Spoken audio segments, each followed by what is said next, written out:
Hello, this is old Mr. Kent of MrKent.com, and I've been going for a short morning bike ride for several weeks now. It practically eliminates the pain that it has eliminated the pain that I was having from my sciatic nerve issues. And it's also very good exercise, and I enjoy riding my e-bike, so it's just a win-win-win situation. So one morning when I was out riding over in one of the nearby, construction sites that's almost finished up, as I was riding around in there, I found a spot that might be a good place to fly my drone from. It's kind of hidden, and I don't like being out where everybody can watch me. I've got a story about when I should tell that one. When I caused a car accident goofing off alongside the road. So I don't want to distract drivers. So I always look for a place where people are not going to be looking at me and asking me questions while I'm trying to film. So I'm going through the development here, and like I said, it's almost finished. As I came down this road, this street, and you come along here, and as you can see, as I'll come along in here, there's this area which is what it is it's to prevent flooding, and it drops down, and then they've got this walkway that goes out, and it's a gated community. It will be soon when it's finished, and so they have a gate down here, and if you know the combination, you can go outside the gate and go for a walk and all that. But I came down here, and when I looked around, I could see that none of the houses have windows that are visible to this, and so I came back later and took off, and this is what it looks like. So it turns out to be a pretty good place if I want to fly over the construction zone that is across actually it's we're looking north here, and we're looking south here. And the north side of the road that we take into town has a lot of construction on it. And so this is pretty close to where the construction is, and I can fly over from home, but then I start losing connection unless I'm about a real high altitude. So here I am at about 150 feet, and we're going to go take a look and see if I lose connection. It's kind of a test just to see if I lose connection from this place. So while we're flying over and looking at the stuff that's going on here, I'll tell you a story about as I was growing up.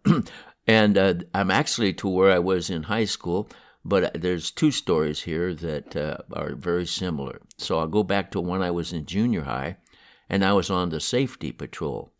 Now, why I was always on safety patrol and those kind of things, I don't know. Maybe it's because they asked for volunteers or something. But so I was supposed to stand at this near the exit of the school grounds and prevent kids from leaving the school grounds.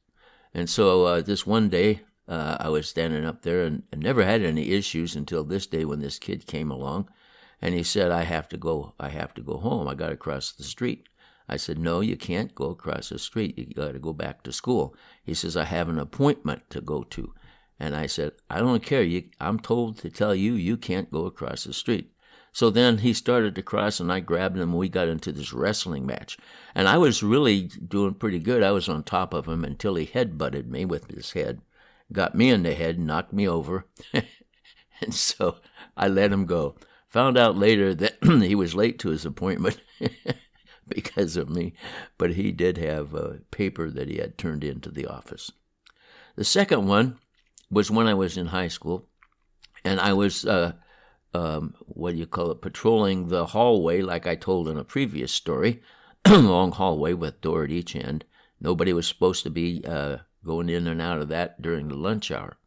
And so this one kid came out of the classroom, went in the restroom, and which is okay, except he never came out. So I went over to see, and as soon as I walked in the door, I heard the old cigarette lighter click, And I said, "Are you smoking in there?"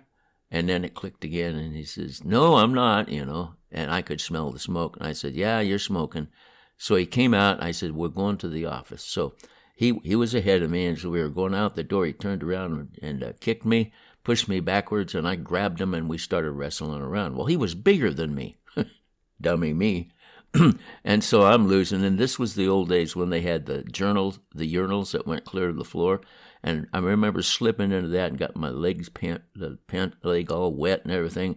And I was losing. I mean, he was just pushing me around and shoving me around. About that time, the football coach came in. And by the way, his name was Madden. And he came in and he saw what was going on and he broke him up. And I said, yeah, he was smoking. Of course, you could smell the smoke. So he took him out and they kicked him out of school.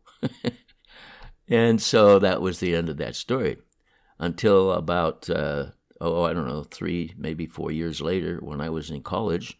And there was some of the guys that were, they needed tutoring. They were on the football team and they were having troubles getting their grades up.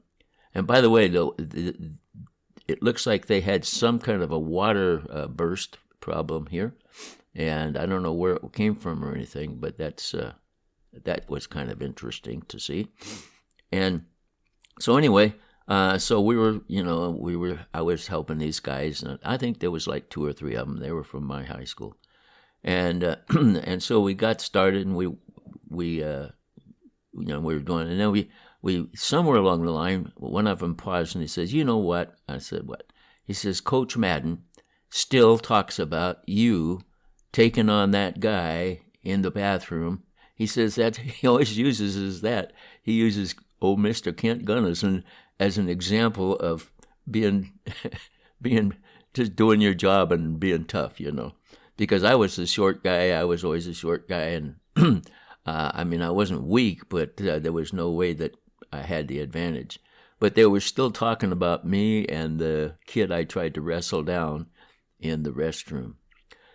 So anyway, there's the tour of the construction, and I kept good connection the whole time at 150 feet. And then, of course, I zoomed in a couple times, if you noticed. So I'll probably be using this spot from time to time. I think that real soon I'll have a video up. I'm going to ride into my old favorite flying park. Haven't been there for a long time. The road's kind of torn up, but I think I can get through now. So there I am down there where I took off from. And I didn't want to fly over any houses, so I had to be real careful. Don't want to fly over any houses, don't want to draw attention, and don't want to lose my drone. So anyways, I come in, found a nice spot. I'll be using that once in a while. And so I want to thank you for watching my video, and God bless.